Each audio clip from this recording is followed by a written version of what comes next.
Posted by you/unhappy_voice_3978. I have been married to my husband for 6 years. We have 2 kids together, 8M and 4M. Our youngest has special needs. My husband also has a daughter, 12F, from his previous relationship. My husband's ex has had primary custody. My husband gets his daughter on weekends and alternating holidays/birthdays. This past weekend, my stepdaughter asked my husband if she could come live with him full-time.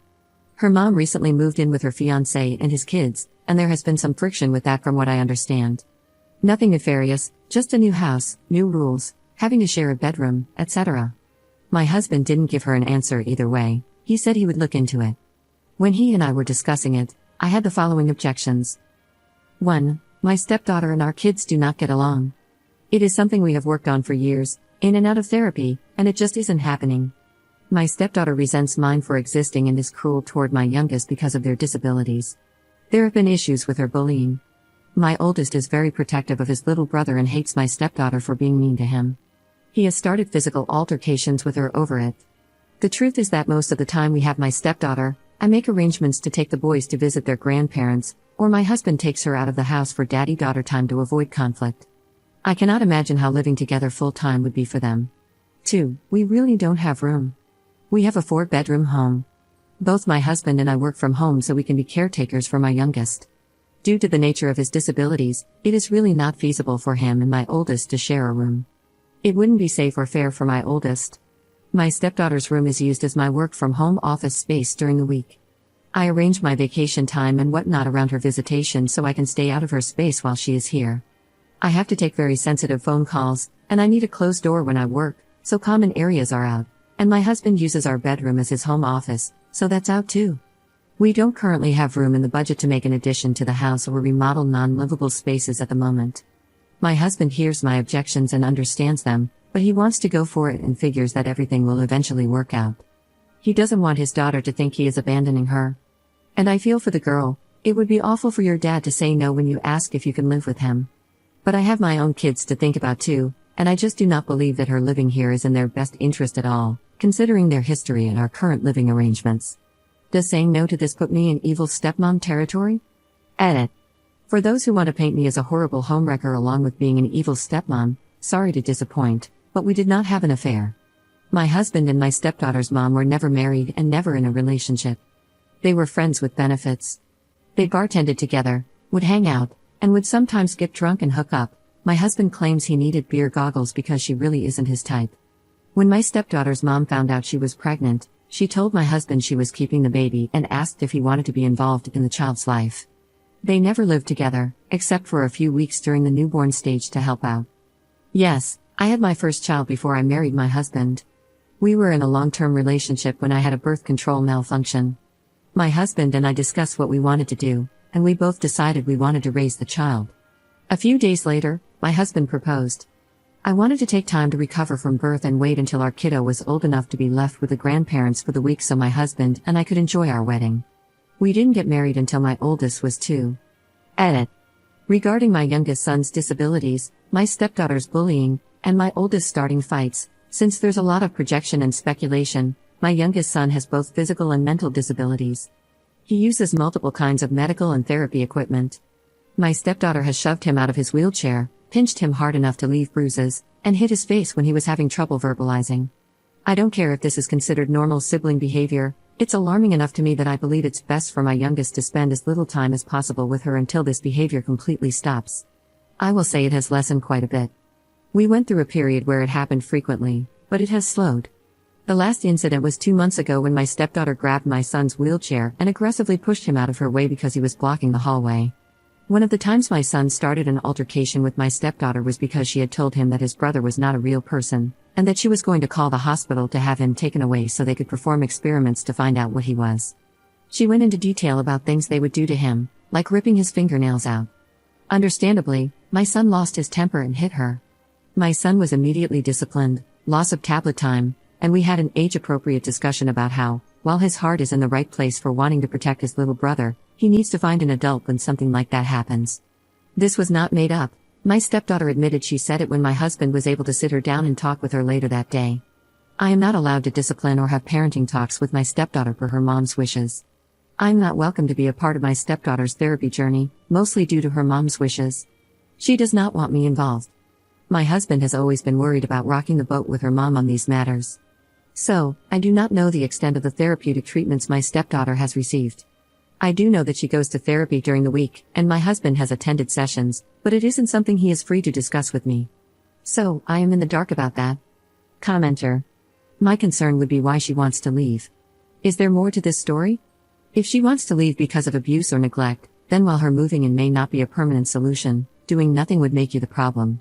That being said, if she wants to leave for something minor, like not being allowed to stay up late on a weekend, then the biological parents need to have a sit down and sort it out. Ops response. She is upset that she has to share a room with her soon-to-be stepsister, who is moving out in the fall and just needs it for weekends home and holiday breaks. Bio mom and her partner decided that all kids will follow the same set of rules in their household, so she has new limitations on screen time and more household responsibilities. Nothing nefarious like abuse or neglect. Update 6 days later.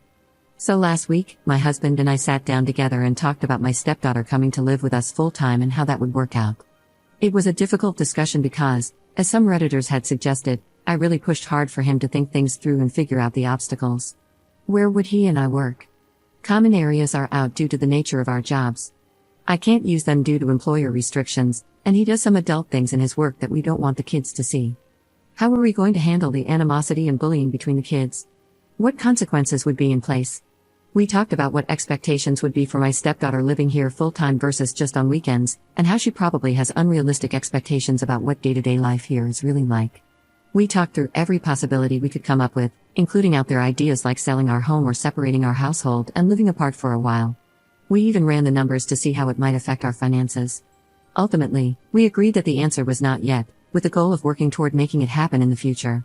We decided that the best course of action would be to slowly adjust the amount of time she spends in our home, rather than a sudden custody switch. So on Friday night, my husband took my stepdaughter out to talk to her about everything. He explained that she wouldn't have her own room at our place for a couple of years, but that it's something at the top of our list for home improvements once our youngest handicap accessibility renovations are paid off. He talked to her about what the expectations of living with us would be, including that she would have chores and responsibilities. Most importantly, they discussed the bullying and laid down the condition that we needed to see an improvement in her relationship and attitude toward her brothers before she could live here full-time. My stepdaughter obviously wasn't thrilled about any of this, but she said okay and that she would do better with her brothers. So on Saturday, I made arrangements for my parents to watch our sons, and we invited my stepdaughter's mom over so we could all sit down and figure out how she could start spending more time here. And that's when it all fell apart. Her mom is most definitely not okay with a change in custody at all. Her answer was a firm absolutely not. She took my stepdaughter home early on Saturday. My husband tried to reach out to my stepdaughter on Sunday to see how she was doing and ask if she wanted to do their guitar lesson over Skype or something, since her mom took her home early, but she never responded. He called her mom, who informed him that my stepdaughter had lost her phone privileges. So, we don't really know what's going on with all that. Edit. It turns out she threw her phone at her mom's face, hitting her and cracking the screen. Her mom isn't giving it back until my stepdaughter has paid off the deductible. We do have alternative forms of contact with her at this time. Also, no, my stepdaughter's mom didn't come to us first about the custody change. My stepdaughter asked the weekend before last if she could live with us because she and her mom recently moved in with her mom's partner. My husband told her that we would need to discuss it and figure out if it was a possibility. We didn't talk to her mom until we knew what our answer was. As soon as her mom found out my stepdaughter wanted to spend more time with us, she shut it down immediately. I know a lot of people have been speculating that my stepdaughter may be abused, and I understand the concern, as it can happen to anyone. However, I don't have any reason to believe that is happening here. And for those curious, my husband does video editing for various clients, including those in the adult film industry.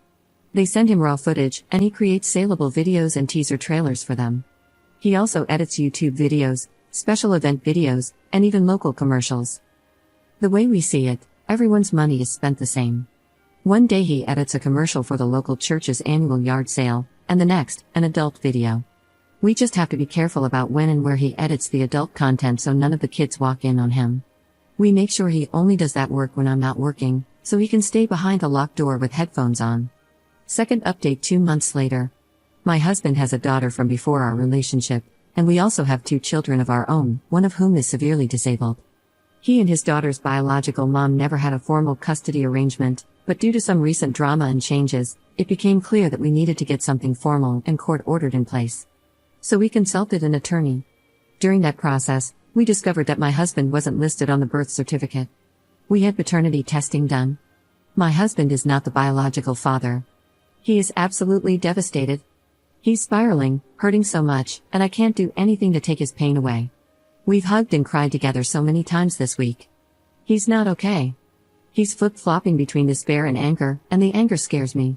His knuckles are all messed up from punching something. He wouldn't talk to me about what happened. Everything is falling apart at home. My husband is in no state to be a father or partner right now. I sent our oldest to my sisters, but my youngest is having a really bad week with his medical issues. I think he's picking up on the stress and mood of the house. We had to go to the ER last night due to increased seizure activity. When I came home, my husband was drunk. He became belligerent and demanded that I have our sons tested too. He didn't even ask how our son was doing. I was so pissed off, but I held my tongue and walked out of the room. I left a few Gatorades and some aspirin next to him after he passed out. I'm trying to get him in to see a therapist, but no luck so far. We haven't told my stepdaughter or her mom yet. We've already skipped one of our regularly scheduled visitations with her, and another is coming up soon. So that needs to be dealt with ASAP. I just don't know what to do. I'm so afraid right now. I don't know how much longer I can hold things together. I want off this ride. Third update 2 months later. I had a couple of people asking if I would update and let you all know how my husband is doing now that we're a couple of months out from our D-Day. Some things are better, and others are a hell of a lot worse. Not long after I posted, my husband and I had the biggest, most full-blown, drawn-out fight of our entire relationship. I honestly can't even tell you how it started. It was one of those little things that just triggered everything, and all the stress, anger, resentment, and other negative emotions we've been feeling were completely taken out on each other. Afterward, I took the kids and left. I refused to come home until my husband got his head out of his rear and talked to someone about all of this. The silver lining to the blowout was that it did spur my husband on to start dealing with everything. He has seen his doctor, been prescribed medication, and has been looking for a therapist. He did a session with one but didn't particularly click with them. He's going to pursue others as our finances allow. My husband and I discussed his drunken demand for paternity testing. I was able to express how hurtful that was to me. He fully apologized and has decided he does not need to have our sons tested right now. We've discussed options for what we'll do if doubt continues to linger on his part, but for now, no testing is being done. We're both trying our best to show each other grace on this matter. The hell of a lot worse part is what's going on with my stepdaughter. My husband had to take a few weeks without visitation to get his emotions under control. Then we had our typical weekend visit. We haven't told my stepdaughter or her mom about the test results yet, as we're still considering our options for the next move. My husband ultimately decided that he still wanted a relationship with his daughter and still wanted to pursue legal custody. The attorney we consulted suggested that, given our state's laws and the established parental relationship, we should have a claim and could likely get court-ordered partial custody, but it would be a more complicated legal case. That was all fine, but my husband, in a very boneheaded move, didn't play his cards close enough to his chest with his daughter's mom. Several weeks ago, they had a verbal altercation. Since then, we have not been able to get in contact with her, her fiancé, or my stepdaughter. We contacted the police, but they told us this was a civil matter and that we needed to go through the courts, so no help there. Sorry, I wish I had a happier update or more of an update in general. Commenter. What about his mental health? Shouldn't that matter to you? The paternity test would ease his mind and stress. You know you didn't cheat, so it shouldn't be as bad as you make it. Ops response. It may ease his mind and stress, but then I'm in a marriage with a man I feel doesn't trust me, which will put my mind into a spiral, stress me out, and make me second-guess our entire marriage. We are husband and wife. One of us doesn't get to pursue a course of action for their peace of mind that causes the other to go into a tailspin. We can have the tests done once we have some extra money, but only if my husband is willing to do counseling with me about it. That's the only way I see it happening without it destroying our marriage.